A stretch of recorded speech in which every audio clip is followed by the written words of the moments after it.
the support for it was really ubiquitous. Oh, God. Only heard about that second or third hand. Yeah, apparently nobody opposed it. No. Did you see it or did you ever use it before? Because, Oh, yeah. Oh, the old. Yeah, sure. oh, yeah, I would imagine people would support that. Yeah. Wow. Maybe it's a practice. In the community, people would oppose a change in the weather if they could. So there are always some residents. Hi, Ally. They're. I just want to see if I can hear you. Yes. Can you hear me? Hi, all. Okay, is everybody here that everybody thinks is supposed to be here? Okay, we will call the meeting to order, please. And we need a, establish quorum, please. Yes. President Schmidt. Here. Vice President Meadows. Yes, here. Secretary Hill. Here. And Board Member Daley. Here. And Board Member Jeffrey. Okay, so join me in the pledge of allegiance, please. Press the flag. I pledge allegiance to the flag of the United States of America and to the republic for which it stands, one nation,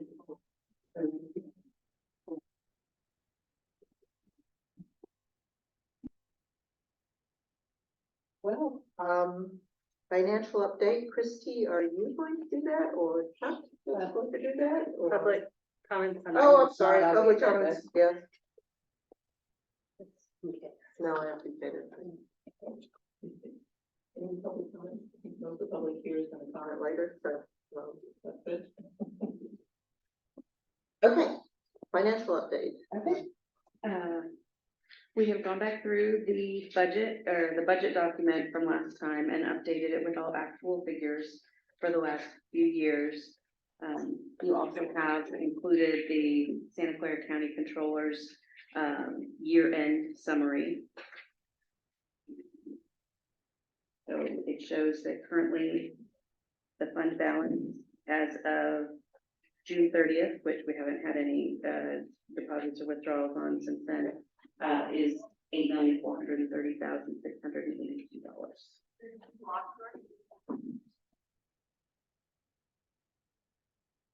And the taxes get deposited in July, June, It was deposited in two chunks, one in, I think it's late August, but I haven't been copied on it yet.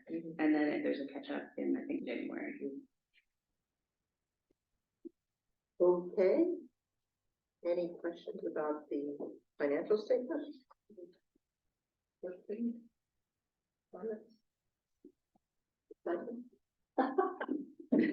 Is that required? Yes, and then shall we move on to the budget projections? That's in the approval items. Oh, it is, okay. Yeah, since we'll be asking. Yep, okay, never mind, don't speak about that now. Okay, shall we get a report from Julie and Pierre about the work that you guys have been doing on the technical studies with the proposed RFP? Yeah, absolutely. Thank you so much. So at the end of last meeting, we were asked to provide direction with respect to next steps on potentially what design alternatives are available to the NCLA. The Futures Committee and I, so it is myself, it is Pierre, and it is Melvin, it took a long time to review various information. So we reviewed information from various other cities such as Campbell, such as Oakland, a number of other cities, the RFPs that they issued. We reviewed those, we reviewed the 2008 assessment, the 2018 update, and what we concluded as a group was that the appropriate next steps, or what we would recommend as next steps for the NCLA, would be to issue an RFP to secure a subject matter expert who can pull all of the various information together, the 2008 study, the 2018 update, as well as additional information that's available. So for example, we understand that there is various, issues out there with regard to, trenches and where those are located. There is a separate, patio project going on.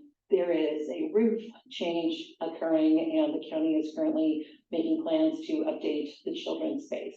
So there's a lot of information that's ongoing right now. So the subject matter expert would come in, would review this, and would ultimately present to the NCLA. What we recommend is 2 recommendations. You could have 3. I think that might impact the cost in terms of what they recommend in terms of where to go. With respect to the building, upgrading the interior, any additional upgrading or renovations. So, in the proposed RFP, I am not counsel for the NCLA, but I did put together a proposed RFP based upon information from the various other locations, kind of cherry picked what I thought was good and left on the table things that I didn't think were good. I did put in there a proposed timeline. It may seem a little aggressive, however, I did look at the other cities, and I do have them here. It is consistent with the other cities. They offered basically a month for experts to provide a response to the RFP. And then I have proposed that there be what I call a technical advisory committee. I actually got that terminology from from Campbell. And so that would be comprised of some of our interested groups. And then we could make a recommendation to the NCLA, but of course the decision would be the NCLA's. So I can pause there. Here, I don't know if you had anything to add. Basically, we reviewed all the data in existence. I've been around for 4 years. Julie's been here for a couple of years. Melvin's been here 4 years, and put together a packet that can be, handed out and ready to go. So I have a question. It's a technical question to do with our agenda. So we had the financial update just previously. Now we have this report, and they're listed as informational items, and then items for consideration and action, which includes both the thing we just saw plus this, are listed for discussion. So are we just supposed to let them present? I mean, I don't understand, because we can't discuss it now if it's informational and we're supposed to discuss it later. So I know this is just a technicality, but I'm not quite sure why we do the agenda this way, because otherwise we say thank you to Julie and Pierre and we carry on, and then we make them stand back up later. Because Well, I will rely on Claire, our council.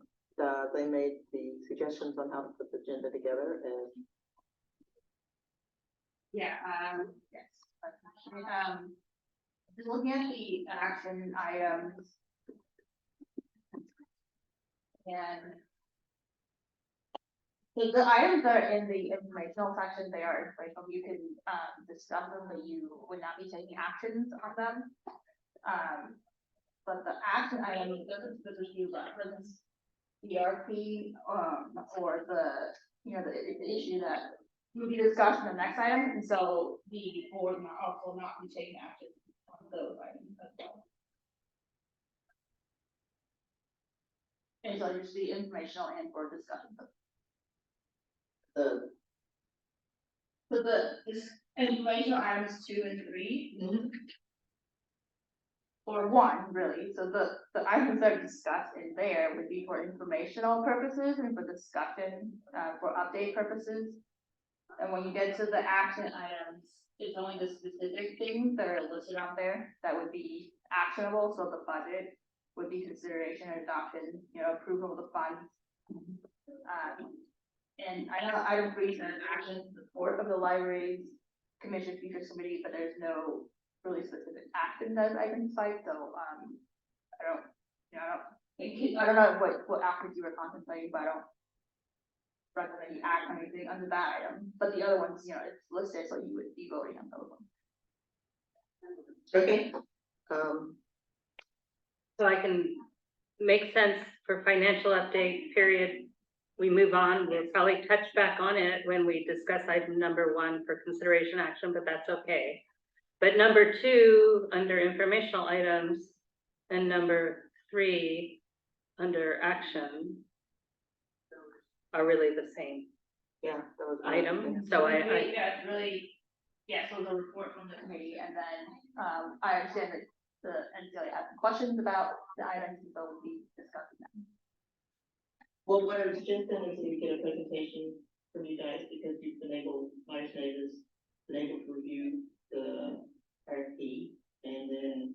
We can move it under 3 and start, when we move to 3, we can Start discussing and seeing how. Three items for consideration and. items for consideration and action. Yeah. Okay, so we're going to move forward right now to number 3 under informational. Unless you want to ask Julie something like this. Well, the questions are really gonna come during the discussion, that's why, in the future, I think that if we don't usually, at least in Los Altos, we don't separate the information from the discussion and, Well, you can ask questions about number 2 if you like, right now. So we can't act on them. yeah, I don't see the point of, I'd rather save my questions for when we're having the discussion. Well, just so I'm clear, we're not, the commission is not acting on the item today, because the agenda does not say that that's an action. Number 3 does say action in support of Library Commission Futures Right, Committee there's no- that's presented to us. Well, there's no action, the action's not specifically listed, and so that's what you were looking for, you know, we needed an agenda item to say that specifically. And so, so that'd be my recommendation, like, I mean, it's, you can ask questions, you can receive the update and the report, but, you know, there's no. So we can't support what they're doing or vote on supporting the work that they're doing so far? You could provide directions to, next steps, but, you know, if you're looking to issue the RFP today, you know, that needs to be specified in the agenda. Yeah, no, But the directions would come under items for consideration, the second 3, not the first 3. So, okay, so I don't want to stop anyone else from asking questions on informational item number 2, but I'm going to reserve my questions and discussion for action item number 3. And anyone else could do, no, I got that. okay. Okay, Claire, you want to? And we will probably get questions for 3 as well under action item. So you're gonna present to us for number 3, right? Well, my plan, we don't really have a presentation per se, where here's the, you know, we see some questions about the RFP, and so that's, our plan to, you know, walk you through those questions and kind of explain what our thoughts are. And so the question has to do with, you know, how does the proposal, the RFP proposal fit under the kind of NCLA bylaws and safety agreement, and if that's something, you know, the NCLA could issue and they could undertake. And also kind of, you know, how do you align the approach going forward, if who's gonna run the RFP, the kind of logistical thing. And how is spending, going to be consistent with the items or the spending authority that's outlined in the tax measure? Because there are specific, you know, enumerated purposes in tax measure, and also there is a kind of general section that says, you know, the funds can be spent for general purposes, so all public level purposes. So those are the questions that we got, and, I'll just walk you through real quick with them.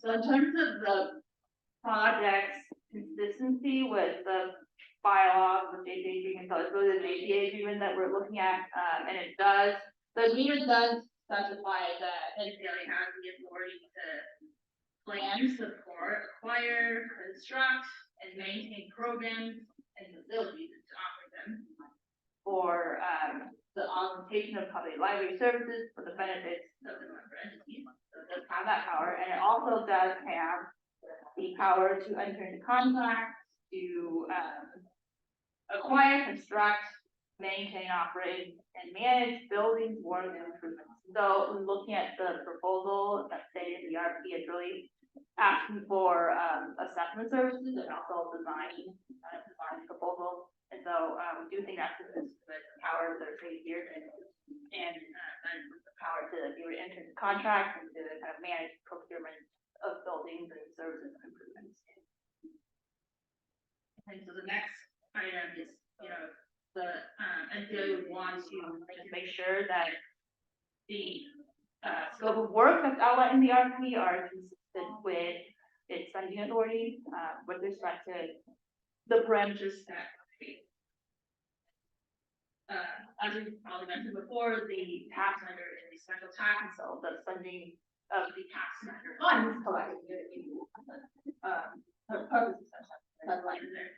And so, one suggestion we would have for the RFP now to, in the course of finalizing it, is to make sure that the items are, explained. So for example, you have the 2018 feasibility study, 2019 architectural study, the authority would want to, make sure that the things that are identified from those studies and that now are being asked to, to procure in this RFP, they're consistent with either one of the enumerated purposes of the tax matter or the purpose of upholding a level of service.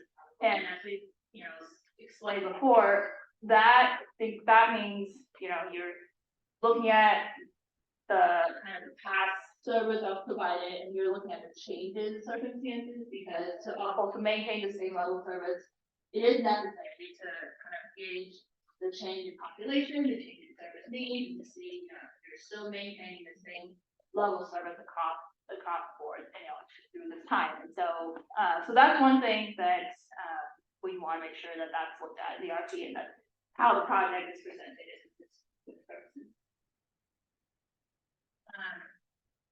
And then finally, I think this is just kind of logistic questions about, which entity would undertake the RFP, because there is some mentions of the city, and the county, and, things that I would just think about for the next revision, is to kind of, forming, if there's a subcommittee that's being formed, there's, additional staffing that may be needed in just managing the RFP. You do need someone to, at least collect the responses, advertise it, and to kind of evaluate, to make sure that the proposals are responsive, that they meet the requirements, and, going forward to the selection process. I'm not aware if there's discussions about this, but that's something to think about. And also just to make sure there's internal consistency about, kind of the balancing process, who's undertaking which task. So that's what I have right now for you, and I'm happy to answer questions.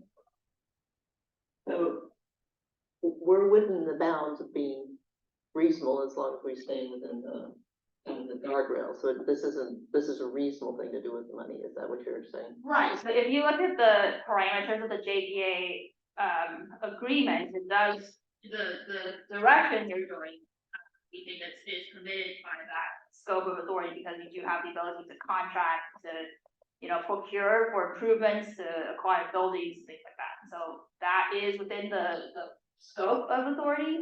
It's just that what money you put into it must also be consistent with the purposes of the tax measure you're using that fund. And the JPA money, and NCLA money's been used, has been used for anything other than augmenting or providing. Right, exactly. So this would be a departure for us. Right, but I mean, that's not the only purpose, right? It's not Yeah, the only purpose, so we just need to make sure that it's consistent with the specified. So the city owns the building? So that's a complication. And then there's other organizations doing updates right now too, so it's quite an orchestration. So seems to me one of the big questions, how does the orchestration work? But that may be beyond the scope of this discussion. I don't even know how to start it. Well, the city owns the building, so anything being done to it by anybody, the city is the central point, so. But that, I agree, is a different topic, probably. I have. So, not to parse the words you said, but you did use the word augment. So did that mean, and I don't know if you had that written down or you were just speaking and so you can't necessarily say in what context you said it, but to me, augment is adding to services. So I wondered if you could repeat and I understand if you can't repeat what you said, but I heard the word, so I thought I would explore that if you can, add on that, augment it. That was, taken from the JPA agreement, and that's the kind of the purpose of of NCLA. And so it's specifically talking about the agency, which is NCLA, having the power to plan, support, acquire, maintain, offer programs and facilities for the augmentation of public library services for the benefits of the inhabitants of the member entities. So that would be the two jurisdictions. So, so it's stated pretty broadly, so it's not, you know, I know that augmentation of staffing is one, but it's not, in our opinion, that's not the only, Right. you know, only purpose. Okay. And the powers, the examples of powers that the agreement describes is also pretty broad, you know, entering the contract, managing that, and operating, so that's also pretty broad. Okay, thank you. And then the other thing, and this is kind of a hypothetical, so you build a library in 1964, and we've been using it since, and technology changes, so library services by definition change. So even if we've done nothing since 1964, isn't just a making the facility amenable to modern technologies and library science, is or isn't that supported? Well, in reviewing the documents, I think that, kind of along the same lines as what we said before about, expanding facilities, I think it's looking at if you're holding to your set purposes and your set programs and not, you know, going beyond what the library is already providing. So if you're upgrading technology, or you're upgrading the way that collection is capped and indexed, I think that is consistent with the scope to uphold level service, because you know, it's necessary that you would look at what has developed since you first built the library, and you have to say, well, before, you know, technology was, you know, was that way, and so that's what people got in terms of service, but now it's more, so if you didn't upgrade, then it actually results in a lesser level services. So I think that kind of analysis is within this appropriate, right? Okay. Whereas as opposed to that, if you're saying, well, now we would like to expand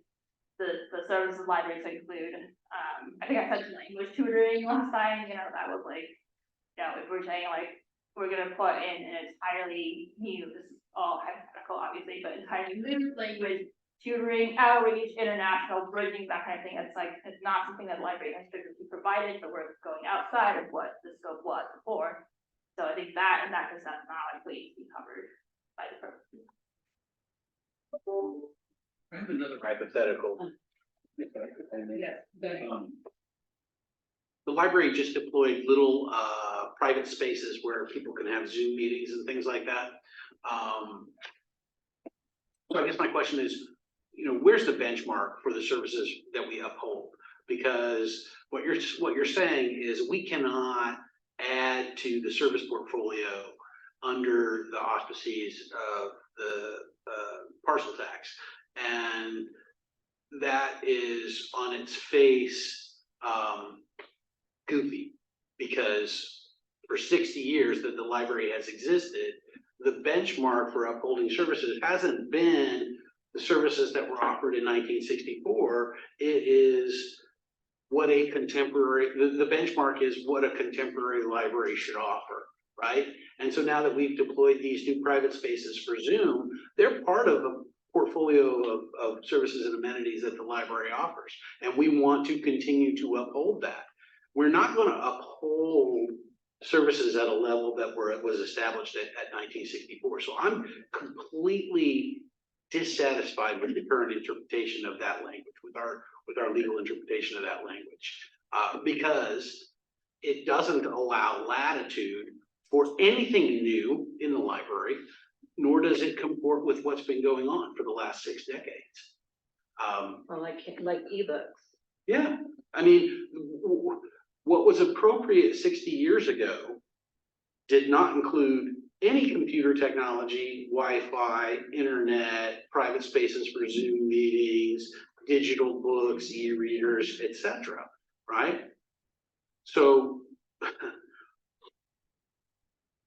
I just feel overly constrained by this particular interpretation, and I don't know, I mean, I think I heard something different. I heard that we can keep up to the technology level we have now. We couldn't offer completely new. keep up to the technology level we have now? That's my point. We just increased the amenities by adding these private cubes for Zoom meetings, right? Where is the threshold? Where is the benchmark? Is it what we have today? Is it what we had in 1964? Is it what we had when the parcel tax was passed? The point is that language cannot be about upholding a status quo. It has to be about upholding services to a standard established across the library landscape in all jurisdictions. I guess I don't see the disconnect. I guess that's then where, But what you said a few moments ago was that we could not add services beyond what are currently offered with those tax revenues. If that's the case, we're tied in a knot. So I don't think that that's the case. well, I guess that to be clear, so when I say you cannot add services to what you have right now, I meant that, something that the library has traditionally not offered, so let's say if we. Like the tutoring services that you were mentioning. I think that's an example of something the library could add, may already have added. Or if we're saying that we're running a lunch program or something, right, that is a completely different type of service. Yes, but if the majority of other libraries also offered a free lunch program to kids, and that was a common library service, then I think we would be entitled to uphold that level of service. If no other library is doing that, then you'd have an argument to make that that's not upholding services, that's augmenting or going beyond what was contemplated. Well, I mean, the language of the measure is also not super clear, it does say uphold level service. And so, we're trying to keep balance between, you're going beyond what is traditionally being provided, you're expanding beyond, maintaining that type of requirements and services that the patron of the library has to get. And that's kind of the, point of the measure is to do that. And so, I mean, it's really, we can't say for sure that this is, when you reach X, this is a threshold for you to stop, because that's more than upholding level service. It would really be a kind of a fact-specific analysis for each of the things that comes up. But, for example, if no one was providing, let's say nobody was providing a free lunch program, or we're trying to offer, something like that, or, we're expanding it to like dining services, I think that would be, that would be a clear example of you're not doing upholding levels, you're expanding the premises of the space. No, I think that's, so you're basically saying if other libraries in Santa Clara County did offer lunch programs, it would be okay to support something like that? Well, I think it might be a factor we would look at, because, it is different from what the traditional library services is, right? Like traditionally, that's not something that you automatically think what libraries would do, and it's certainly not something that was placed when the measure was, passed.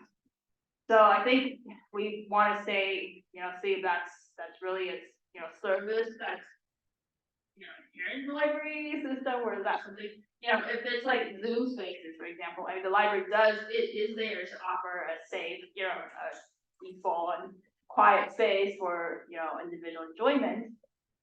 So it's like, that could be a reasonable way to provide that service by providing said meeting spaces, but, if we're going to venture to other fields, then it might not be. I feel like I've taken us down a hypothetical rat hole, so let's come back to the real world. What you are saying is that this RFP, as written, fits within the legal interpretation of the rules around the parcel tax revenue and our JPA's powers. Right, I think that it does.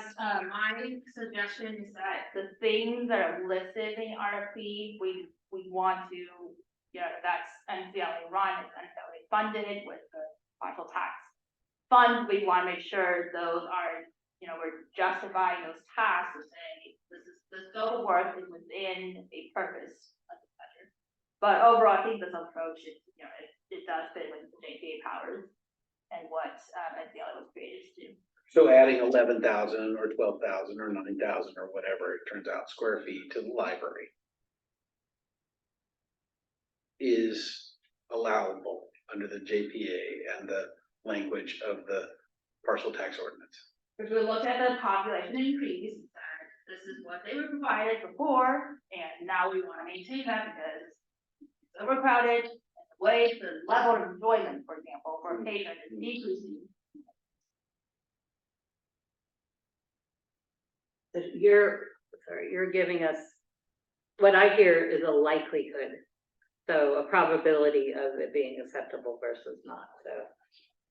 And you would evaluate the specifics when we have them.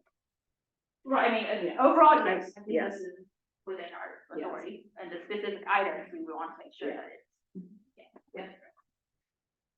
For me, the word augment makes a big difference because it's a little bit more elastic. It allows for a little bit, more freedom of interpretation. It provides some boundaries, but it doesn't narrow us down into nothing.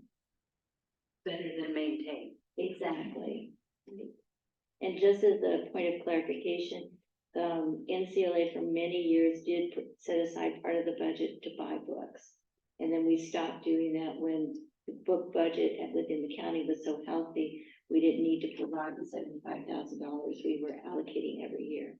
So it was increase in library hours with staffing and also books. So, just so you know. And ebooks, in some cases, ebooks as well. No, I think at that time it was still physical books. Somebody was paying for ebooks.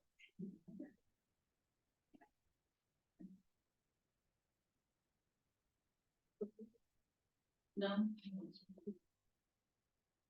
Well, it seems to me that many things we're suggesting being done kind of bring it up to normal operating enjoyment with, I don't think there's necessarily a desire to add brand new stuff into this particular RFP to receive that the service is lacking just on a basic level, so yes, it's not specific what we can do, but it seems like we can stay within reasonable bounds here because nobody wants to put in a VR room or, along those lines or lunch service, but circulation isn't good, don't have enough room, you don't have a bathroom that accommodates families.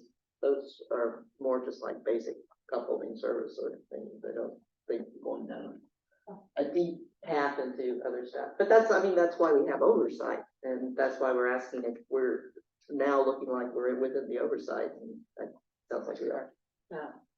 Virtual reality may become standard fare in libraries, you never know. Yes, but Anyway. yeah, we can always argue that there's gonna be something 2 years from now that is more exciting, but you never know what it is, and we have enough deficits as it is now that we want to move those along and. So there's, so this discussion, one last question for me. There's been some thought of hanging this rationale around having moved the Friends into the library.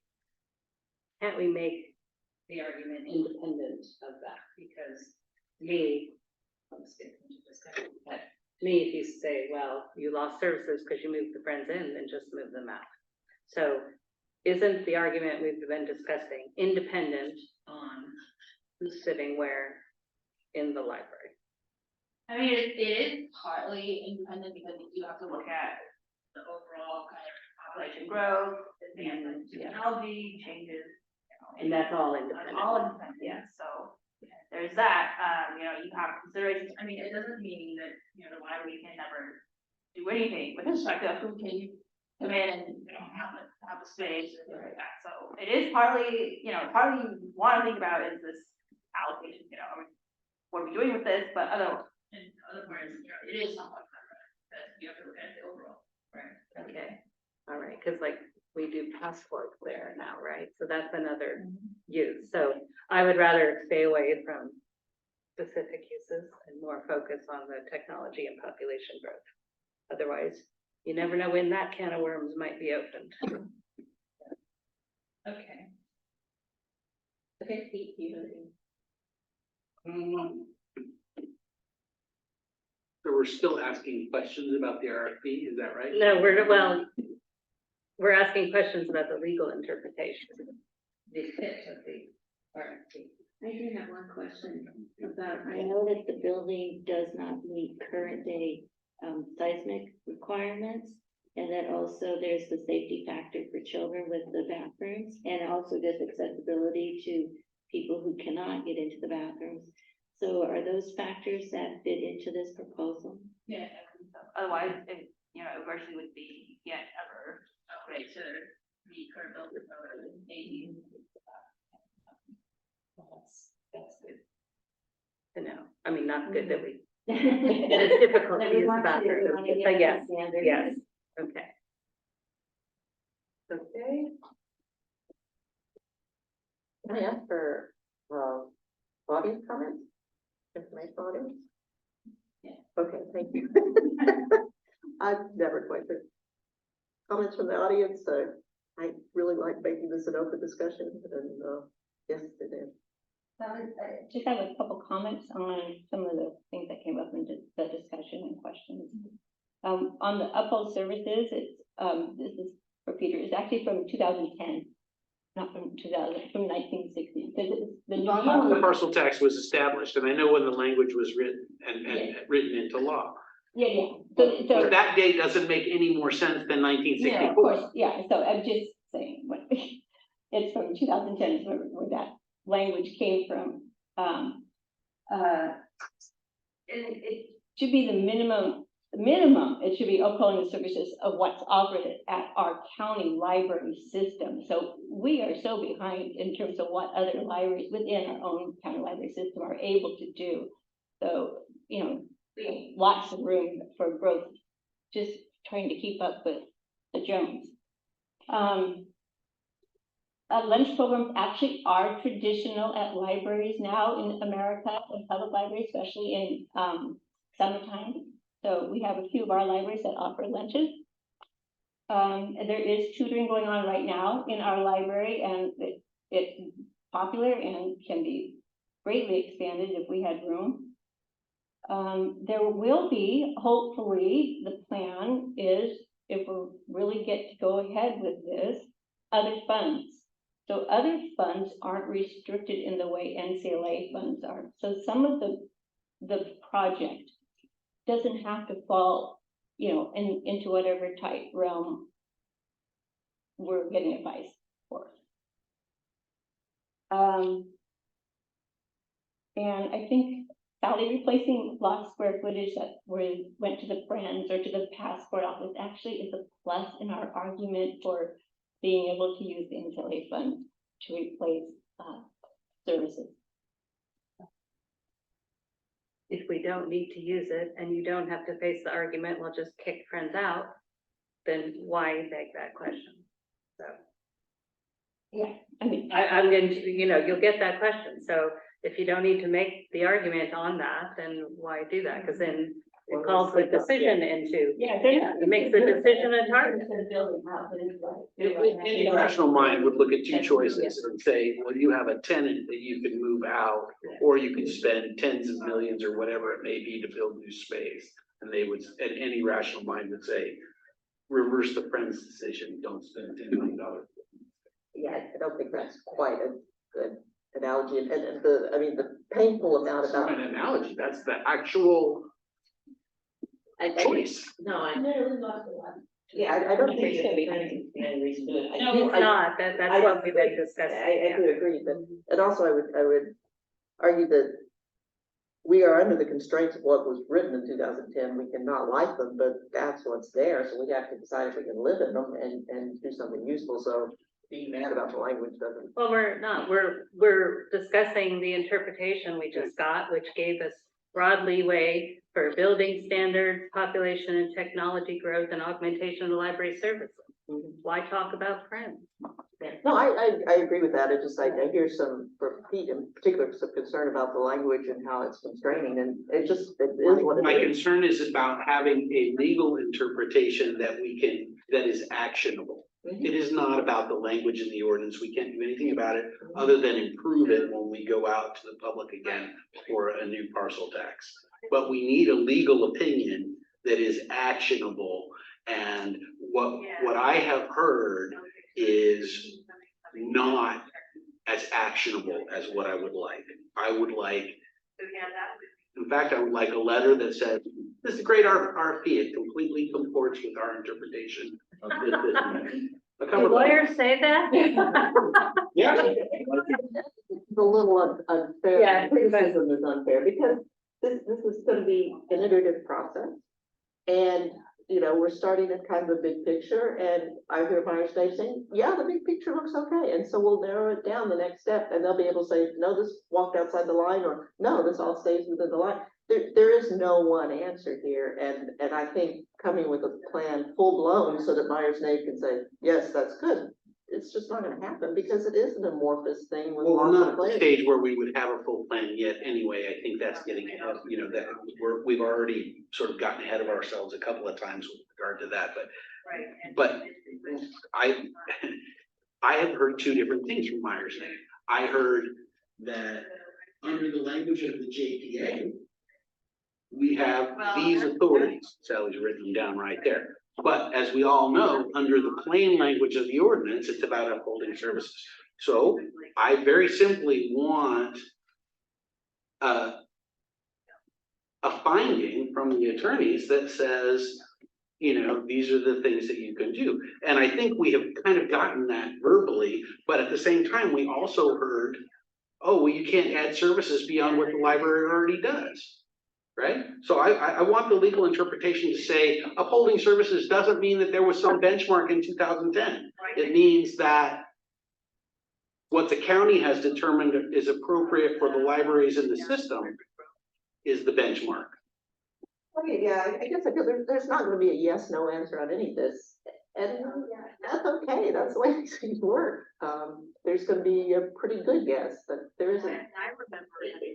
It's an amorphous thing, and I think everybody's trying to work towards taking money that was set aside to help the library, and it's not, you know, defined 100%, but I think we can get there, and it'll be an iterative process. I don't expect them to come out with a letter and say, this RFP is good, let's go with it.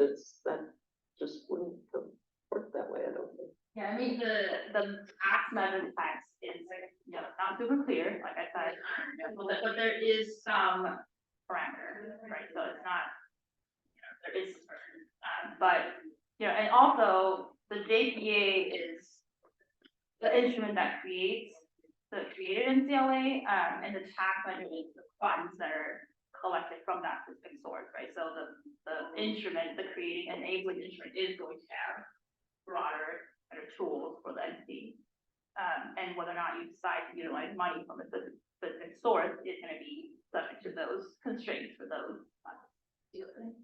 And it seems like the alternative, instead of kind of walking gingerly down this path and trying to get the things, is, you know, not doing anything, which I think people involved in the community would be more upset about than you know, getting a 90% answer instead of a 99% answer. It's all a trade-off in here. There's no black and white. So I'm gonna suggest that we move on to our items for action rather than belaboring informational items, or maybe the public is. Yeah, Pierre had a comment. Okay. So I just wanted to stand up for Claire for a minute, because she did give us a great letter late June that outlined the parameters, and we went through it, read through and sort of figured out.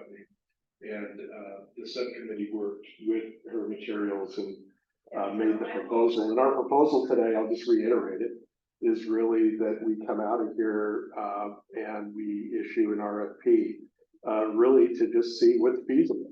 And that's where we're at right now. And at, you know, like you said, at later times, we can figure out what, you know, we have general guidelines, we'll get more specific as we go, but just to be clear, the guidance we got from legal was, I think, was very good. The June memo also referenced the Friends of the Library space and used that as a rationale. No, but the Friends, and I want to talk about that for a minute. The Friends of the Library space happened. It was a justification to get that to happen, and thank God it did. It opened up space for our patrons. But no, I thought that, I mean, personally, I thought that the rule, the opinion on it needs to go further to do what we needed to do. You know, the Friends was great. It suited what we needed to get done. It got done. And it's great for that, but beyond that, I would not, let's move on. Any more comments? Okay, shall we move on to items for consideration and action? The NCLA annual budget.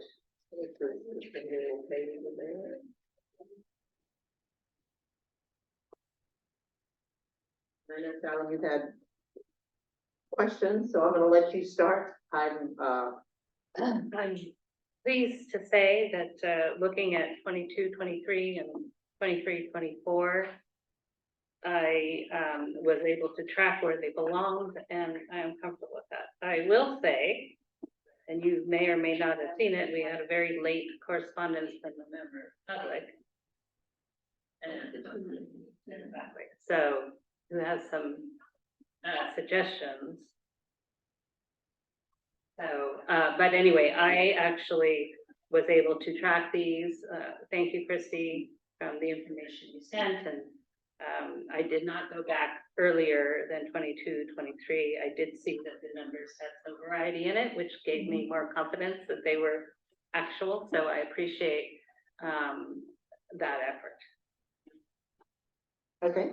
Any other questions? No questions about the budget, but is that comment from the public something that the rest of us will have access to? Maybe the public would like to. Yeah, I must admit, I did not see anything, and I checked right before I came, so. I can give, I did make copies for everybody, but I have several copies you can share. I'm not sure if Christy even has it. Did you? I just got it in an email this afternoon, so I don't have copies.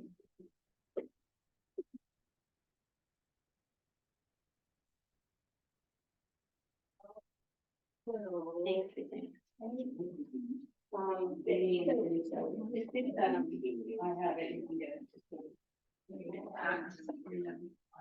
So yeah, just making some corrections on the numbers, on the past numbers, so they're accurate. And this is great information. It's wonderful that Christie updated everything, so you can work with them. Real numbers. I did actually, got information just now from MDS about the parcel count for this year. So the actual number for our tax revenue is something new that you can all write down. It's $1,053,059. So it's $1,053,059. That's for the 23-24 budget. So a few more dollars for it. So hopefully Christie's giving this information too, from NSB or. Yeah, so you should get a report from NDS, but you could always, after August 1st, you can always contact, I wrote this out in the information I gave you, Amanda there, and Amanda, not Anthony. Amanda Welker. Okay. This is kind of institutional knowledge is.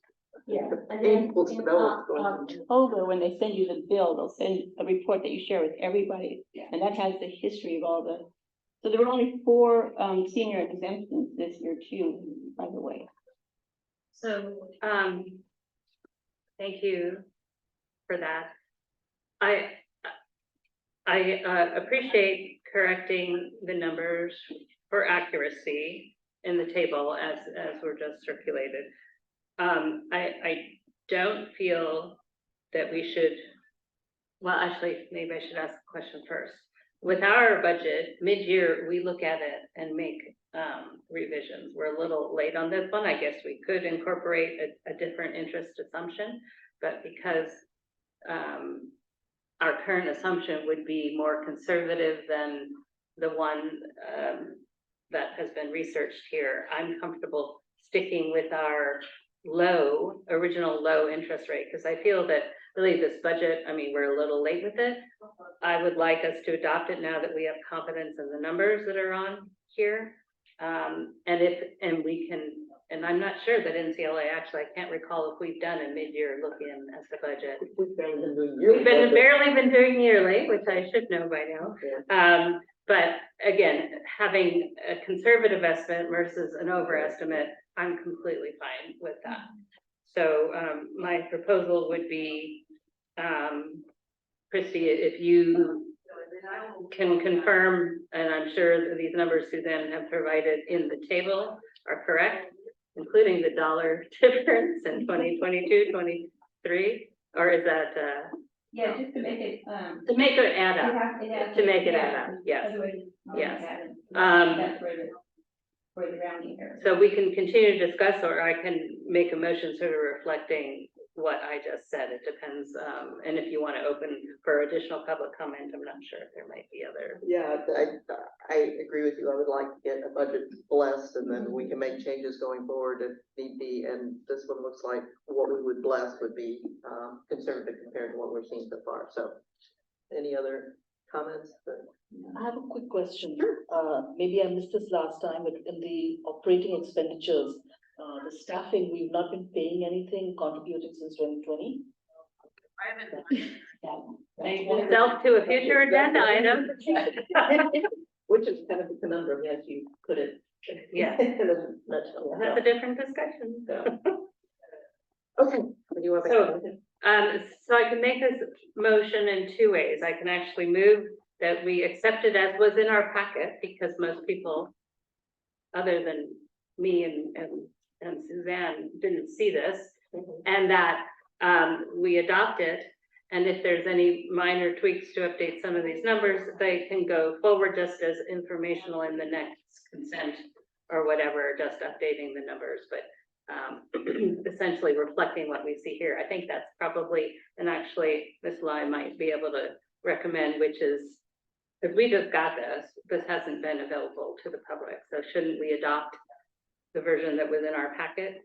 And then some minor numeric amendments can come forward as consent next time.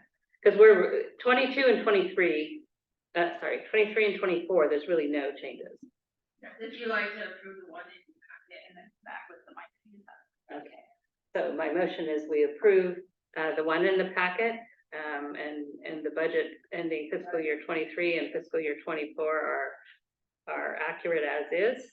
And then any amendments to pass budget, Christie will share with us as informational next time.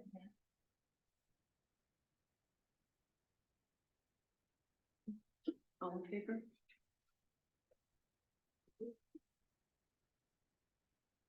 Thank you. And if we normally begin the budget process in January, well, this one has not been.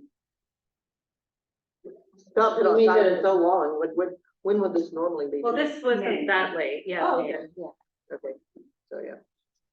I mean, ideally, we would have adopted in June to be by June 30th, but, and actually afterwards, I thought of a way we could have done that, which is similar to what I just proposed, but I didn't propose it at the time, so It's my done. apologies. Okay. You didn't tell me. Okay, item number 2, approval of reserve fund for continuous library services. Do you have any suggestions on? I think our last discussion was along the lines of, we don't really need any, but maybe we wanted to be conservative and have some in our. Yeah, it was looking that way. We've corresponded, Okay. last month, and, we at the library believe we'll have enough, we have enough, in our reserve for economic uncertainty to get us through 5 years of bad news, essentially. And that takes you to one more year of NCLA funding. If we really did need it at the time, my conservative estimate was they had 1.2 million for that. You could probably knock that out next year, this time next year. That was just a suggestion for the last year, the 2030 final year of the budget. So can I ask, if we look at the budget that we just approved and we put it out to ending in fiscal year 2030, so you're saying that county staffing and other library costs would continue at 0 until potentially that last year? And that the most that we would need to spend that last year would be 1.2 million? That's right. Puts us at a figure of about 13 by 2029. You'll have about 16 million, so you can spend about 15. Even if we take out the 1.2. You know, people laugh when I tell them we have this problem. I know. Yeah, it's like, I tried to explain to somebody in Menlo Park what this issue was, and she said, what? We have money that we're not spending on something, yeah. So that's, and just to confirm, county staffing and other library costs, those are the 2 line items, and, okay. Okay, so do we need to do anything on this item right now? My gut feel is no. I'm gonna propose a future agenda item. Yeah. Because I don't think we can discuss it today. This was a helpful. Okay. So I guess action number 3. Oh, wait, actually, sorry. It does say approval Yeah. of reserve fund for continuance of library services. What does that even mean? I think it means approving the 1.2 million that Chuck did. So calling that a reserve, okay. So we should propose creating a reserve fund? Is that what this action item is? Wow.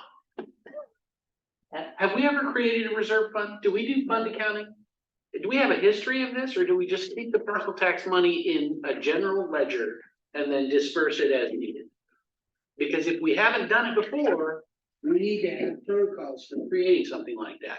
You can't just vote and say this is a reserve fund and not have the financial policies wrapped around it to do fund accounting. We never did. What was that? We did. What's the answer? We have never done that. So perhaps we should. Can I ask a question then? In the historical documentation that I've gone through, there was at one point in time in the budget a reference to a $50,000 emergency fund. And so I just want to make sure that I understand how that's different than any kind of reserve set aside that we're talking about. That's a COVID fund. That's a COVID fund, and that was our annual budget we were funding $50,000 of possible expenditures for COVID related need for the next year. So it was just an item in the budget. Set aside for a future need. Got We it. are conflating fund accounting with a budget line item. And I would propose that this is an appropriate budget line item for the out year, right? But that if we want to undertake setting aside a reserve fund, that it is a much more complicated issue.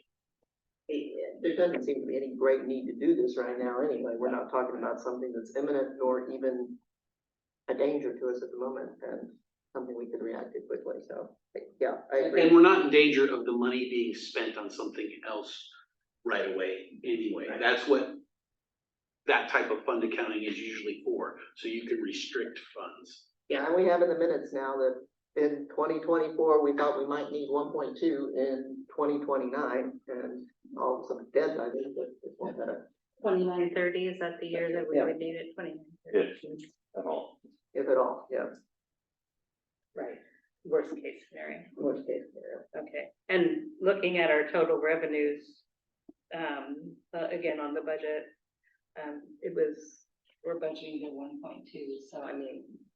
That's essentially 1 year now out of the next 6 years, and we already are sitting on about 9, so seems like we're not at great risk there. Okay, now I think we want to move on to the support of the Library Commission, and what I hope to discuss here is some of the suggestions that Myers made about document as it's written, so that we can move forward. I'm not sure we can issue an RFP right now, and if I could summarize what I heard Claire said, it still is unclear who is the organizing entity for this issuance and who runs it. I mean, NCLA as we stand now couldn't run it.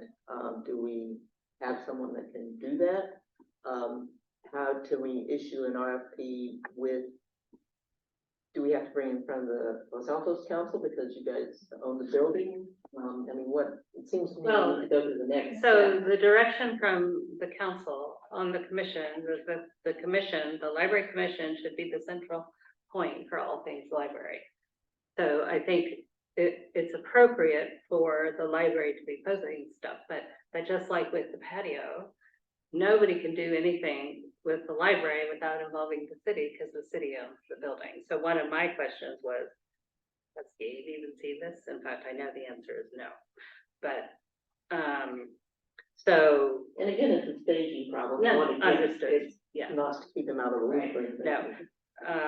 But I wanted to ask a couple of sort of macro level questions first. So when I read this, the first thing that came, or one of the first things that came to my mind was to check what we said, because the RFP didn't necessarily look like what I thought we talked about doing. But I could not look back. I did not find the June 26th meeting on the city's YouTube channel. There was the NCLA meeting. There was a May NCLA meeting. I could not look back to confirm what it was that we had said.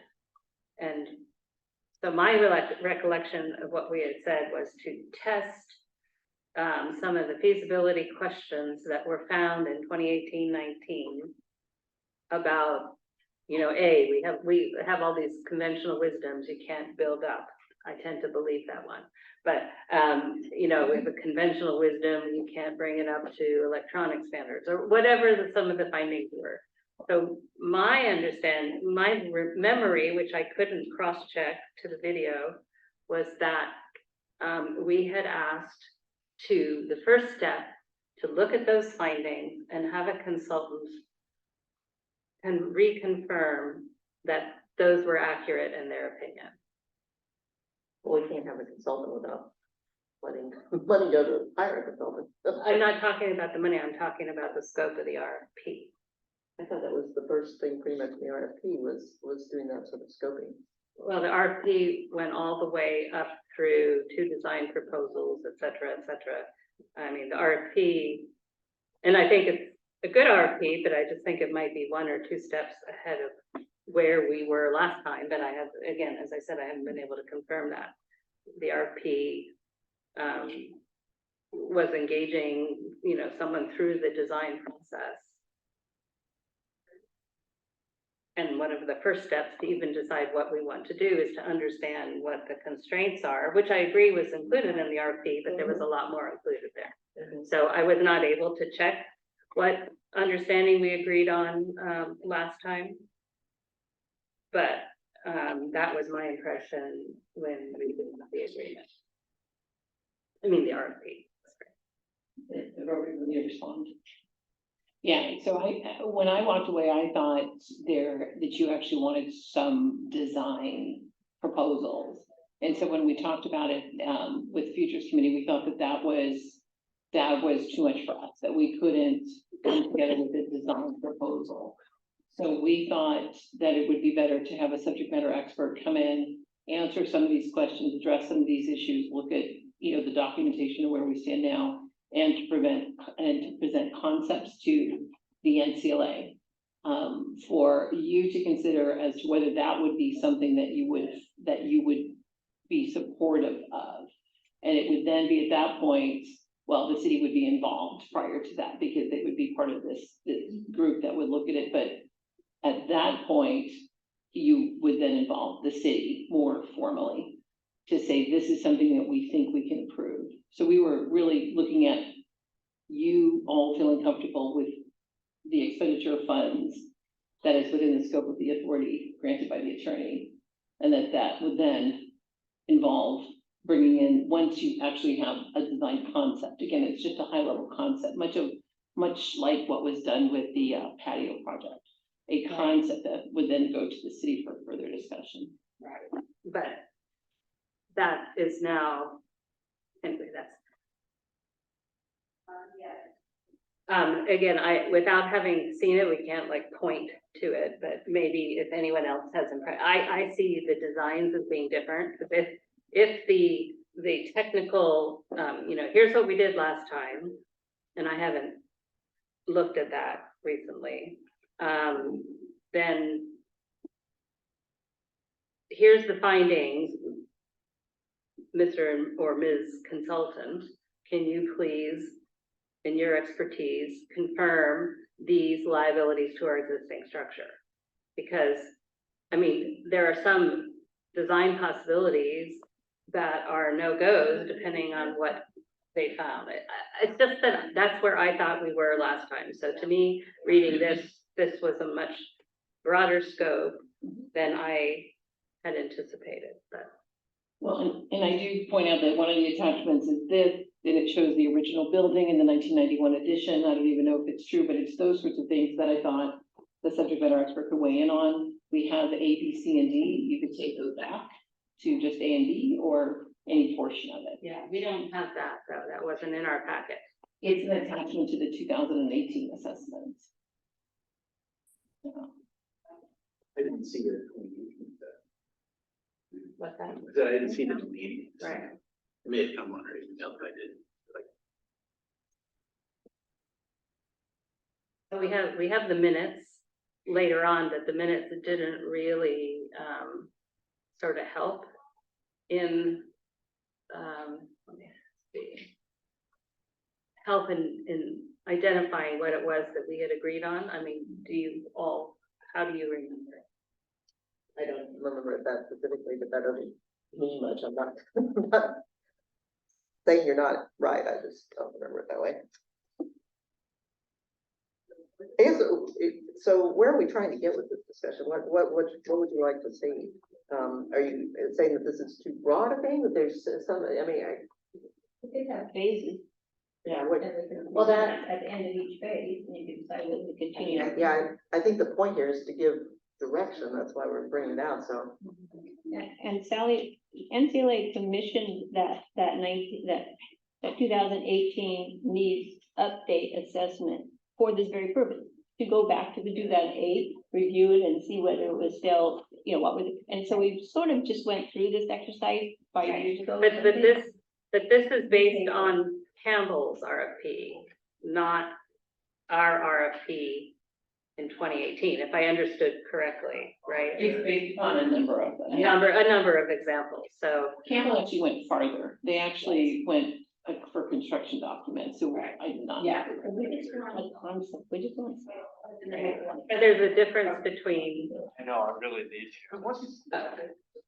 So there's a difference between a concept, and I didn't see it spelled out, where do everything, show us the scenario, because we talked about different scenarios, and here I don't really see an attempt to define the scenario. Show us the scenario where the building footprint stays as is, and you're renovating to whatever extent required by building standards, safety, et cetera, et cetera. To me, that is the base case, and that wasn't defined. And that's what the question is that scenario even feasible or not? Because then if that scenario is not feasible, then it's a whole different ballgame. And yes, I want to comment on Sally's point, and I had written cost benefit analysis of renovation within the existing building envelope versus what the RFP seems to presuppose.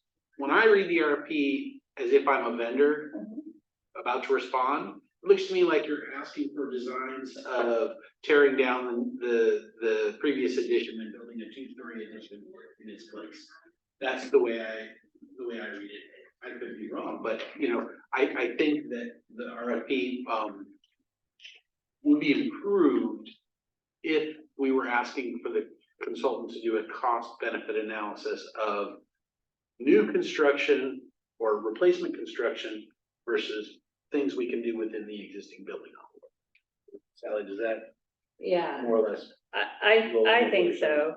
I mean, and the other impression I had is that this was all driven by an assumption that services are defined by square footage. And I don't buy that 100%. The correlation in a reconfigured library space, you might not need the square footage because the spaces are defined more flexibly and different. So I really saw a dependence on square footage versus services, because again, I think it needs to go back to services. What are the goals? We want to make sure the youth are well served and safe and, you know, ADA compliance and whatever. Rather than, can you add 11,000 square feet, whether on top or outside or wherever? Because I think, again, square footage presupposes that there's a really tight correlation between services and square footage, and I'm not sure that's true. But I think, anyway. The one thing that jumped out at me in the RFP, which I had completely forgotten about, the current bookshelves are way too high for anybody that is 3 feet and under. So they're not accessible, they're not handicapped. Most libraries have box shelves, which require that they need more square footage to accommodate that. You cannot have a 7-foot high shelf unit and expect everybody to get access to it. So that was a stunning reminder. So a couple of things, so the RFP was never, it drafted from my perspective with an eye towards tearing down, building up. I don't think we can do that with $13 million. In fact, I think. No, but it says, but Julie, it says that you've sort of eliminated a lot of the other possibilities. And that's fine, this is one draft, but that was never, I don't think that's within the scope of possibility, and that's where I think, and I don't do this work, you know, so I'm open to any and all suggestions, but that's where I think we need somebody with subject matter expertise to come in and say what can be done, is it feasible with $13 million? I gotta say, I don't know that much can be done at all, with movement, I absolutely agree with that. So that suggests that perhaps within the RFP as well, we should be saying, you know, our projected budget is in the neighborhood of, and you give some sort of dollar figure, and you want somebody to come back and say, working with this cap of a dollar figure, That sounds great. you know, here are the types of things that we That can sounds do. great. If I can answer, the only other thing is and so this is again where we need subject matter expertise, I do apply the law. Title I though, there's accessibility guidelines for libraries. Actually, the stacks are fine. The stacks, as long as you have a sign that says you can get help, that's how I read the accessibility guidelines. What's interesting is the periodicals have to be at 4 feet. And ours are not at 4 feet. They have a sign. The sign has to go over here. I went in, the stacks have to be 36 inches wide, and they recommend that they're 42 inches wide. The problem is you've got books that encroach upon the 36-inch space, so that's not accessible. And unfortunately, when the Friends office was built out, they built out the door to reduce to reduce the last thing to 29 inches. So that's where I think we need a subject matter expert on accessibility, because, you know, you get 2 attorneys, you get 3 opinions. I don't know what the guidelines are, but that's why, and I'm more than happy to change this up. I do think maybe you need somebody who can go line through and really focus on what it is your vision is, because this is what we come up with. I'm happy to work with you. But that's where I feel, and you're right, we need somebody to come in and say 13 million is the budget. What can we do? What are, you know, we built roof. We're talking to Rose about the roof, and this is happening, and this is happening. Within the space of this, what's the old building? What's the addition? What's the ventilation? What's everything? There's so much to consider. It is way beyond the scope of anything we can do. Which is exactly why you have to talk about the base case of working within the footprint. And there's really, I didn't pick up on any explicit base case that, go ahead. So I just want to go back to this, because I'm getting a little confused by this discussion. We're talking about the need for additional square footage. I thought that had been established already. Or are we questioning that because this is architectural feasibility study, there's a 2008 needs assessment, and I was actually gonna look up, and I'm not familiar. I with think this. I'm questioning the fact that services 100% correlate with square footage. Because we know even this community center is a big example of how square footage can be built flexibly for certain, and again, this isn't a library and, you know, some square footage will have to be dedicated, but the rest will be flexible. So if we go in there and we say we want to add 11,000 square footage, we don't know that. What I'd rather see is that here's what we have to do. We have to do all these ADA things. We have to do the, you know, youth program safety. You know, all those things we know have to happen. And then the question is, can we do that within the existing footprint? Forget about, you know, just, we haven't touched on that base case. And without that base case, we don't really understand, you know, can we achieve that? I mean, Noel and Tam implied they could do something for 2.8 million, which I didn't really believe, but that's what, remember, isn't that what they said? It was something like that. And yeah, I should say that they were the ones who provided me with all of these RFPs, so I did want to acknowledge their. Yeah. Sounds like a cake job. So anyway, I think this is, and maybe Suzanne's point is right. I mean, this is, we don't want to bring someone on to do all of this, because at some point, if we can't feasibly work with the structure to do what we know we must do, then this isn't the kind of RFP that we want to finish, because we know we need $30 million and, you know, X, Y, Z. So to me, this is broader, and we haven't asked the base, we haven't asked the base question. That's just how I feel now.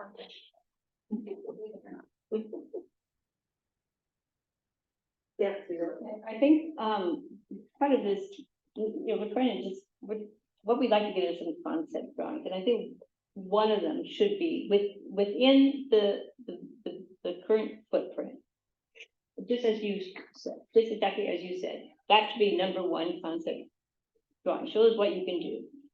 How much work- how much work- Even a couple within the existing Oh, footprint. yeah, but then, outside of that, then you want to know what are our choices. That's what you wanna know right now. You're trying to decide what to do with this money, you know, what's the best thing? So, you know, then outside of that, you can say, and you actually have 15 million, you can say 13 million, but there are other organizations that have some millions also. So I would say your range is 13 to 20 million. What can you do with in this range? And one is, you know, keeping it a one-story building. What can you do? Doing a two-story addition on part of it. What can you do? I think you should have sort of three concepts, but they're just concepts. You don't want to get into too much. Well, that's what I was uncomfortable with. It wasn't giving those guidelines to me make sense. Existing footprint, and then minimal two-story on part of the building that might be amenable to it, or whatever. There's your two scenarios, Yeah. because otherwise you're really Yeah. talking new building.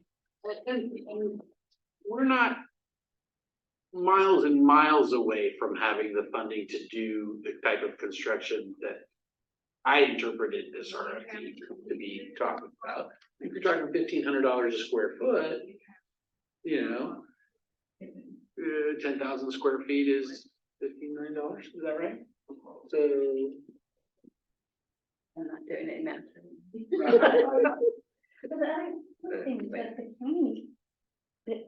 Well, yeah. I don't know, I just say, it's possible that that an idea could come forth that was reasonably priced, that might involve construction. Likewise, we need to look at what we can do within the building envelope that doesn't involve, you know, that level. And I think that is essential that we do that, so that even if we don't build within what we currently have, and we need to go to a bigger thing, people will know we've done our due diligence. So let me just say something about, and I don't take this wrong, but the concept drawings on the patio weren't really I mean, a rectangle came forward. So, and, and there was, we know where the big doors will go, but, that wasn't, I mean, we have to work with the city earlier than bringing a rectangle, because now it's getting architectural design and all that stuff. So that, if a concept drawing is just, marking out a space, that's really not that helpful. And I think you're proposing more than that here, which is good, but I think, anyway, I'll stop. So, one last thought, or I was gonna. try What I to- wanted to say is that, we're talking kind of like we're reinventing the wheel. We're not the first people to do this. We were like the last library in the county to do this.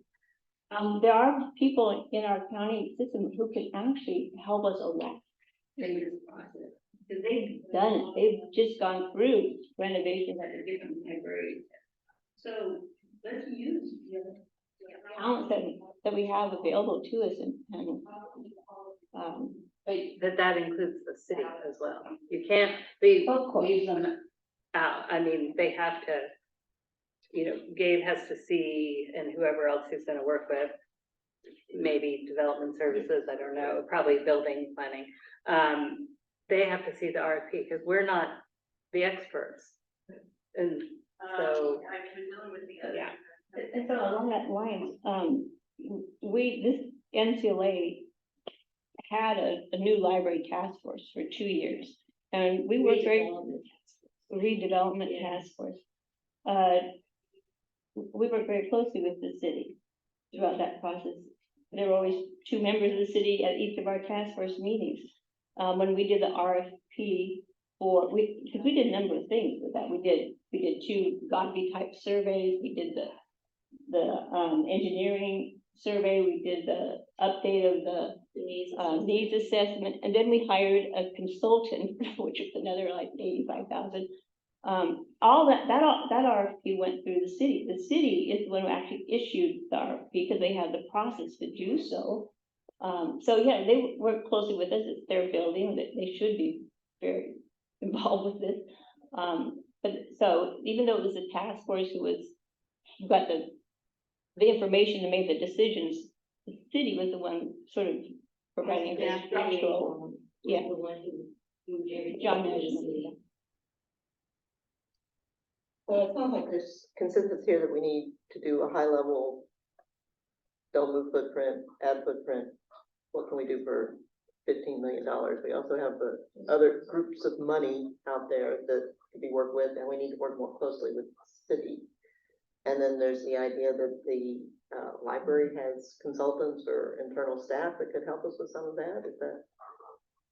Yeah, I think capacity issues this idea. Yes. They can say the same thing. Well, yeah, exactly. That is very true for the city. Yeah. So if we wrap all these together and trying to move forward, which has, that's my main goal. How quickly can we get a response to no square footprint, no more footprint? How quickly can we hire a consultant that can help us with that? And how does that play into the previous studies we've done? Well, that's what the RFP is talking about. Well, we're saying this RFP is too broad.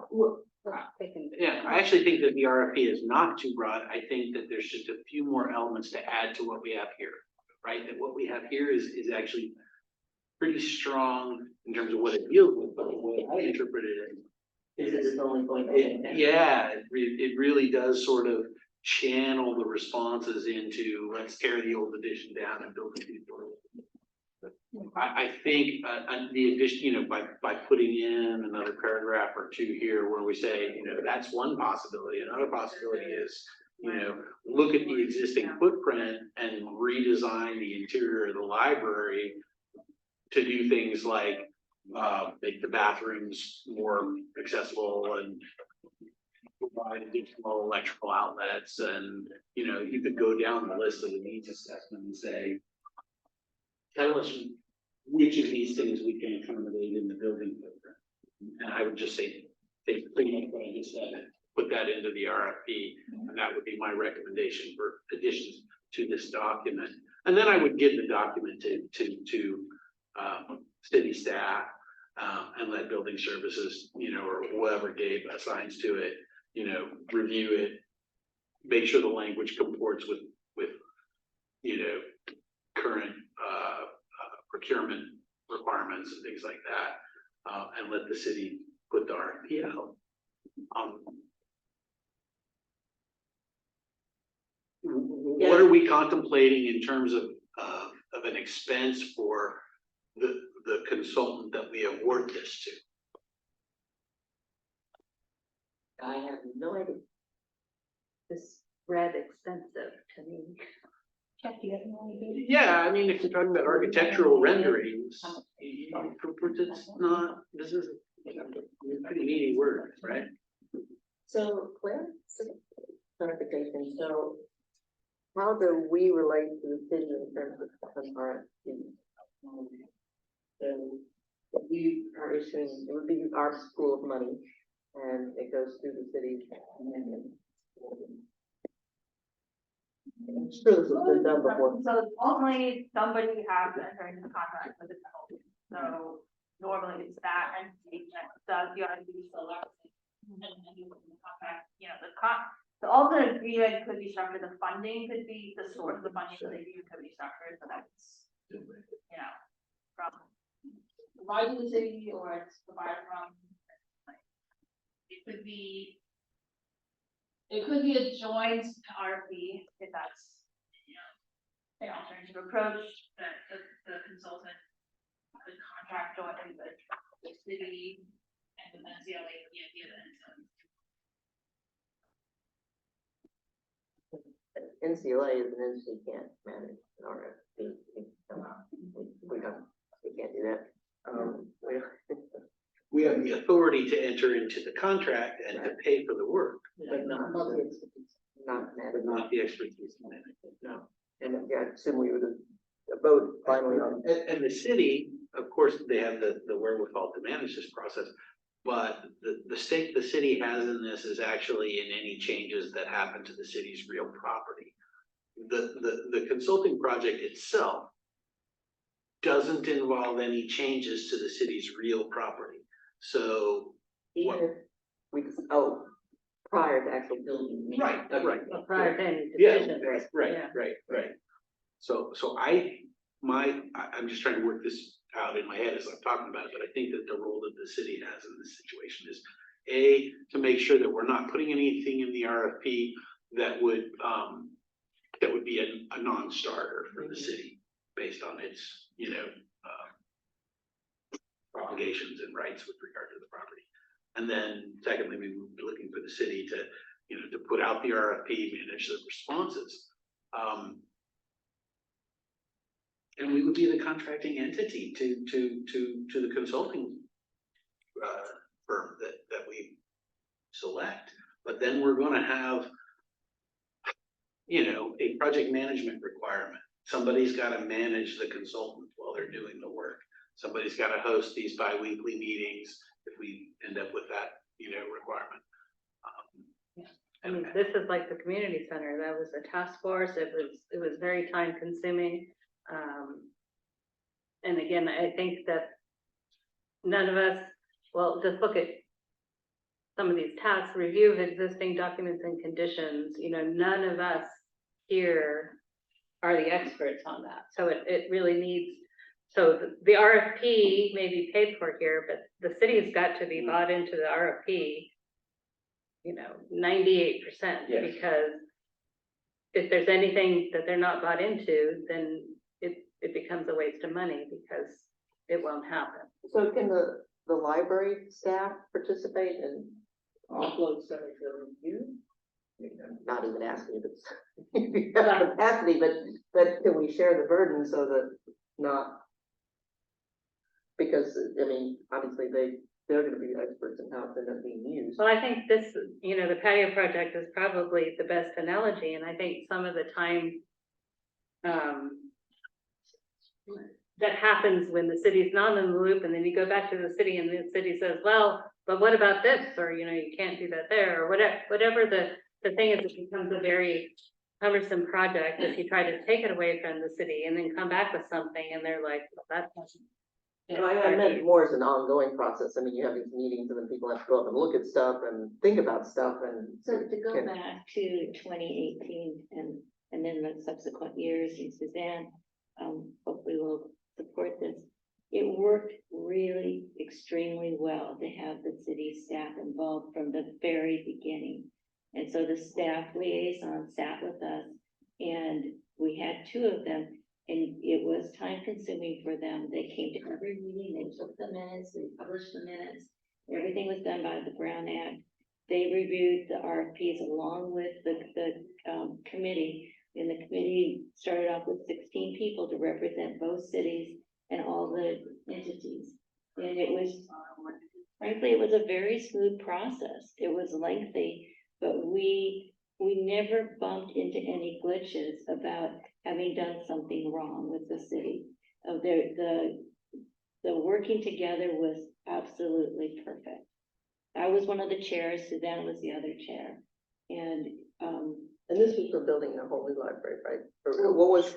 it started off with looking at exactly what we're proposing today. It started off looking at what can we do internally? And that was when the 2 consultant firms said, it's a tear down. There's so much that has to be done internally to get it up to code, to get any kind of square footage. It's a tear down. And then also they looked at a second story and they said, the building can't support it. It's a tear down. If you want to go to the 2nd floor, you have to do that. And the other thing was staffing and needing an elevator.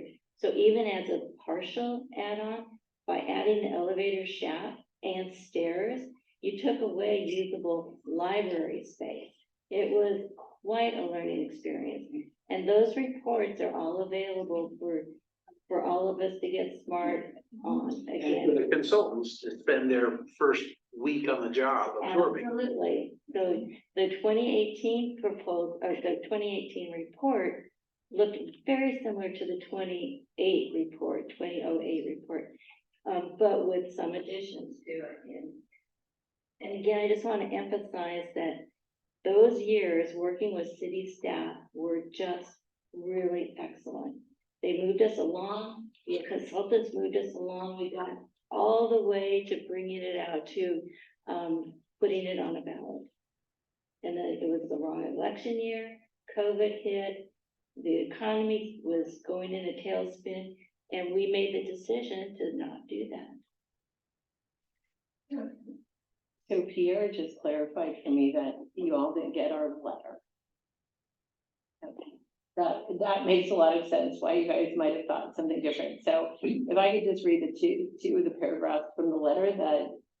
When did you send that? It accompanied the RFP.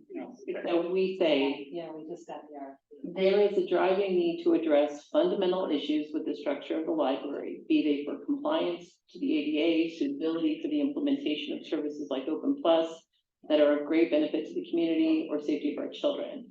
It is important that the community be presented with a menu of options, identifying cost, timing, and the scope of renovation needed. To that end, we believe an expert eye is needed to assess our option based on a wealth of information already gathered in past plans made. So that's where we listed out the tasks. So yeah, it was never about a new library, our thoughts, and maybe you took that from it, that was separate. This was more about a review of existing documents, develop the work plan, cost of project schedule, confirm programming and space needs, and building and site concept design alternatives. So maybe that provides a little more color in terms of what we thought as a group. Yeah. Yeah. And we didn't get everything. Yeah, I think so. Yeah, that would have been great. It would also be really good as a preamble to the RFP. Yeah, there was no preamble. Though number 1 in the very first paragraph or section does say exactly what you just said, but I think it, Yeah. then the rest of the RFP was kind of, you lose that, A but little bit lost, okay. yeah. So that, yeah, that makes a lot, thank you, Pierre.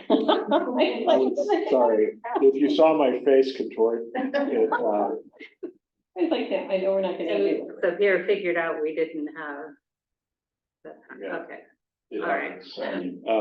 I have one comment though, that I'd like to make about it was always the intent that the contracting authority be the NCLA.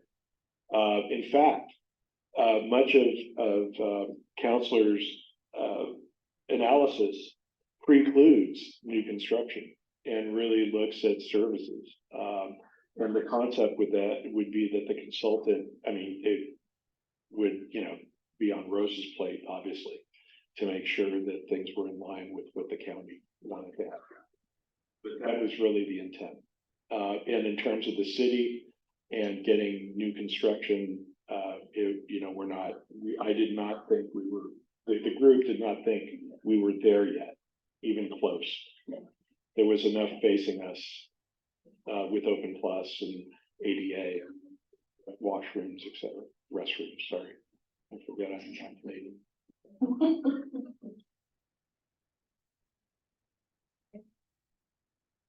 So where does this leave us? It leaves us with an RFP that's like 80% Okay. where we want it to go, right? We need to get a revision, get city input, and then agendize approving it and putting it out. That, It's more than city input. You actually have to get city buy-in that they can stop this. right.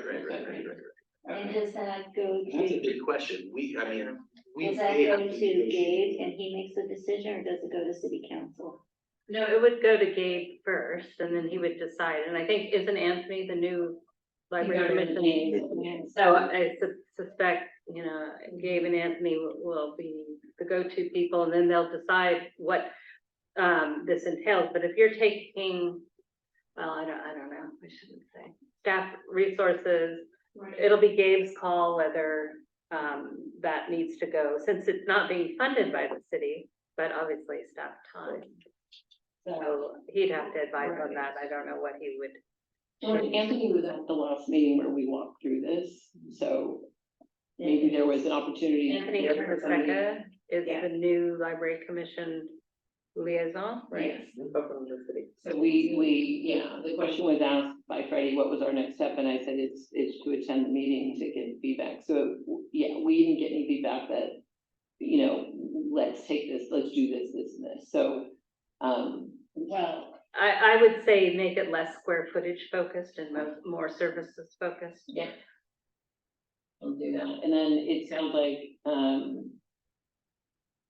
with your approval, what it sounds like is I'll make some changes and then we'll meet with Anthony and Gabe and discuss next steps and what we'd like to see. And then the idea is to come back to you with a plan, or we'll have Gabe work that out. We need to make sure Gabe understands that, and I think he would automatically understand this, but I think we need to make sure that Gabe understands what we're talking about is staff time for managing the RFP and the consulting engagement.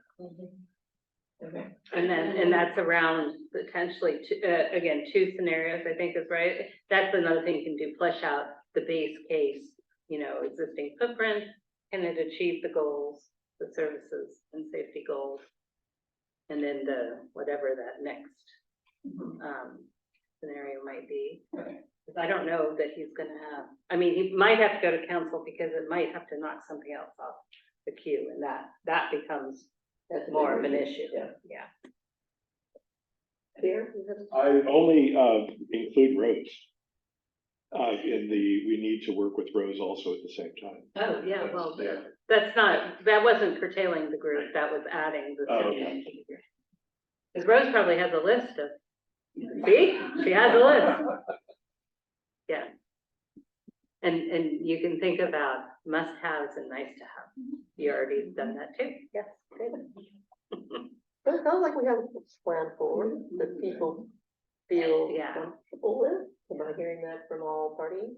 I think if we just Yep. list it out. I was. And thank you for the draft. Don't Yeah, assume yeah. that our comments Yeah. were not, didn't think the draft was good. But we didn't have the context and the discussion that's been helpful. So thank you. Yeah, that makes a lot of sense. Sally and I were talking, we said, you can tell that Pierre and Julie are attorneys. One is a reformed attorney. Yeah, a level of professionalism that we appreciated. It just was some subject matter that we want to have added. Absolutely, that's fine, totally fine. We appreciate the feedback. Like I said, this is not my area of expertise, so. And I did look on the city's website, they didn't have any active RFPs at the time, so the other ones did, so I fired from them, but not Oakland. They have a lot of roles, so, yeah. Okay, we'll do that. Okay, do we need to make this a motion, or are we just giving directions and people are? Just give a direction, yeah. Okay, last, no. Okay, and then we'll move on and look at at the end, a meeting date. Because.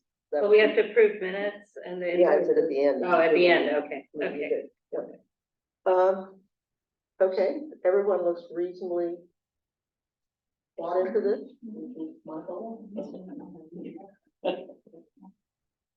Okay, approval of minutes, that one. Any questions or suggestions about the minutes? Okay. Roll call. President Schmidt, Yes, or you don't have to roll call. you want, Yeah. all in favor? Right. Okay, thank you. And then Myers Nave and MRG invoices. I don't know that I saw the invoices. They're in there. Okay. Oh, yeah, there they are. I'm sorry, I did see them and then I forgot. It's not exceptional. Okay, any questions, any? Okay, Public comment on our minutes. sorry, public comment on the minutes, public comment on the invoices. They seem worn out.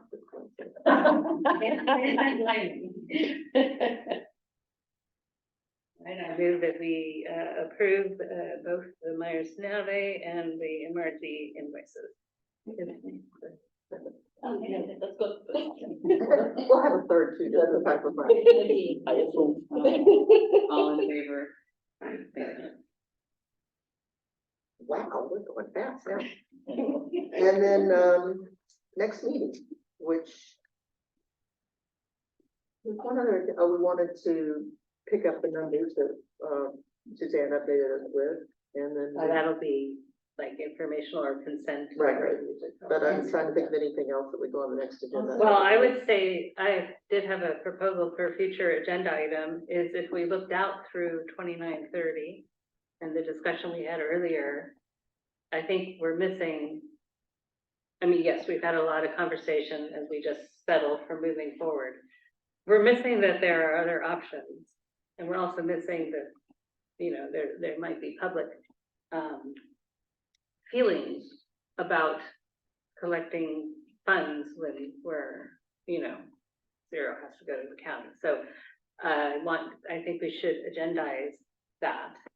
You mean other options other than keeping the tax going or not keeping the tax? Or, I mean, Or reducing it. because, so we could go down this road, but on the other hand, we could get, there's gonna be a lot of tax measures coming forward and a lot of anti-tax people stepping up. In fact, there was one in the Daily Post today. I think all was anti-tax. Yeah, anyway, so I do think that we need to at least look at and acknowledge this. You know, Of the anti-tax limit. you know, if Yeah, no, we're I- actually accruing something that we don't need in ways that we've needed it before, that's all. And we're not trying to discuss it now, so Yeah. I just think if we laid it all out and looked all the way through 2930, looked at what that surplus is minus the 1.2, not quite a reserve, that's something that we might want to identify looking into. I'm not trying to put anything else at risk, but I think it is a real risk to not look at that. Could I make a suggestion that the next meeting we focus on this item? That not the RFP, and then the meeting after that one, we focus on the. Well, I don't know that the 29 to 30 is such a big item, but if you want to put it up for a meeting, I guess. I'm just saying that we should acknowledge. Well, we have that document of the alternatives, and we can see if it needs to be fleshed out more, but so it could be put on the agenda. What alternative? We looked at this, a year or so ago. Oh, the overage, did we? Yeah. Okay, Mhm, we had- maybe that's what I'm, something like that, Yeah, really, so yeah. we have that document, and it's probably a good time to review it and update it. Okay, so why don't we make the first step is to review whatever, whenever we had that document, and maybe you remember it, I don't. And then Christie can provide it, and we can, I think it was Yeah. before Pete's time. well, it would have it been was- before.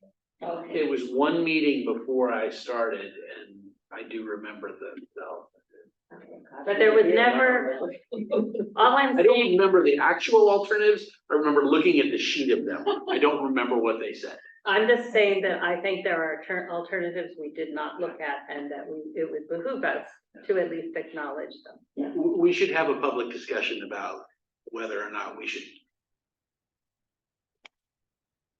whether or not we should All the return the alternatives. taxpayers' money. So Lisa, it sounds like we might have 2 meetings before the end of the year. So if we did do the next meeting to focus on the RP concept, and then the following one to focus on excess funds and what are our alternative choices, I think that's a nice flow.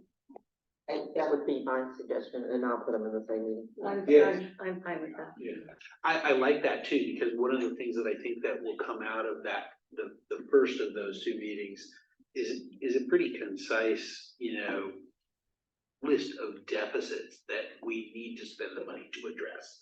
And that then sort of feeds into that second discussion, where we can say, yes, it's an alternative to return this money, but, look at this list of 10 things, including, ADA and. Remediation actions we can take, yeah. No, I think that makes a lot of sense. Okay, thanks for suggesting. Okay, well, with those 2 I'm main, not, I'm sorry, go ahead. I'm not sure it's an agenda item, but I would like to have us look at the city's website, because NCLA is very difficult to find. I always have to do a Google search, and then bookmark it. And our minutes aren't showing up, and our, recordings aren't showing up. Yeah, I mentioned we've had staff turnover in the city clerk's office and. We have. Yeah. A new one is starting in the next week or so. And It's like in 2 hours. maybe, I had to look at the dates in there. So would you like me to contact the city, or can you, seems like we want to raise it a little bit formally and say.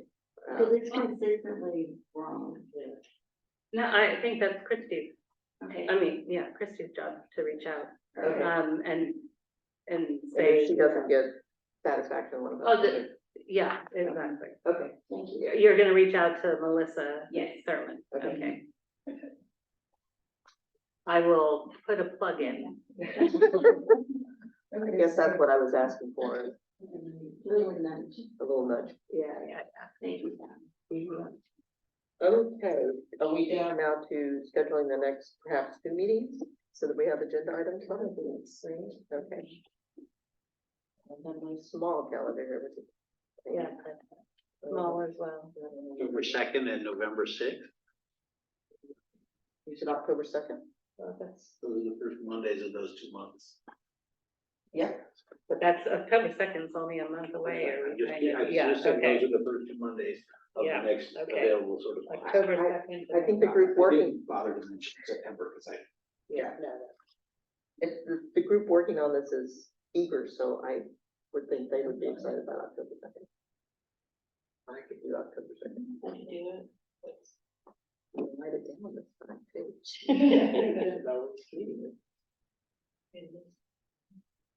There might be a lost office library edition on October. Yeah, we don't wanna overlap with that. October 2nd is a Monday. Sorry, it's in November, November 2nd, sorry. Keep slipping into Sorry about that. more meetings. I was like, what? And then you said November 6th. I think, yeah, November 6th is also, the first Monday of November.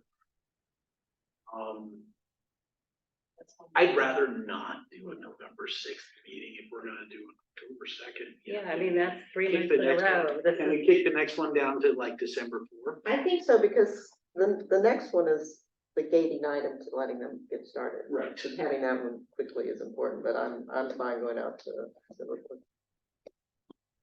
I agree, I think the urgency of the next one was. So I'm just going to work on this one, okay? October and December. December 4th. and I appreciate that it's the first Monday of the month, because the second and fourth Tuesdays, we have our meetings and having the day before, it's a little bit Except less. for in November, it would have been the day of we're on the first Tuesday in November. Well, No, we're on the second Tuesday, but it happens to fall on the first Monday, so we would have been. Oh, yes, we would have been done, yeah, thank We you. would have had two Yeah. packets to absorb over the weekend. We don't wanna be doing these every month. I absolutely agree, but if we can get this group off and running, then I think our frequency becomes much less and they'll be busy and happy. Hopefully, that's the goal. They all have their heads down. I know, we're already writing. Everybody goes there. Hearing none of this, I will adjourn this meeting. I think Get away. We're done. Thank you, everyone. I appreciate it. I think it was a constructive, useful. Can I say something real quick? Last week, John Warnock died. And I know, you know, it's all over the paper. I worked for Adobe for 6 years. I was there when PDF 1.0 was coming out. And, you know, to not recognize that Warnock and Geschke are like Gutenbergs, I think is wrong of the city. I think, you know, why we don't have That they're what? statues. That they're what? Why don't we have statues of these people? I mean, Warnock and Geschke were Gutenbergs, and whenever you download a PDF, it's there. Sorry, I just had to say Well, that. let's put it on the library commission agenda. It's the only thing that's not great.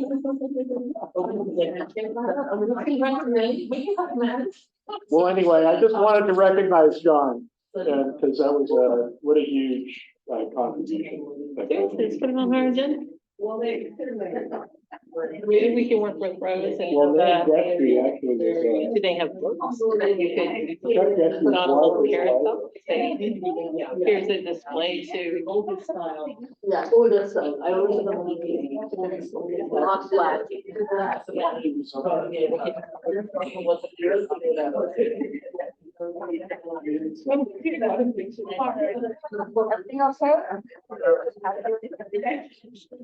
okay? Your phone's still, I guess it's still okay, your mind, right?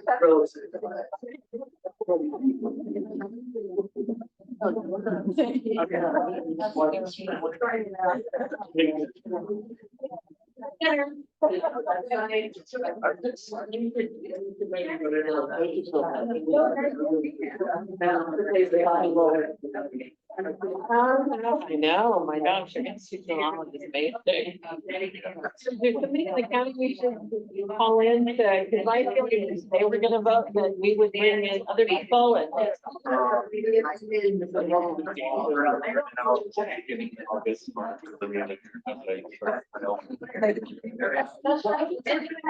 know, I have no idea. You got me. I remember something.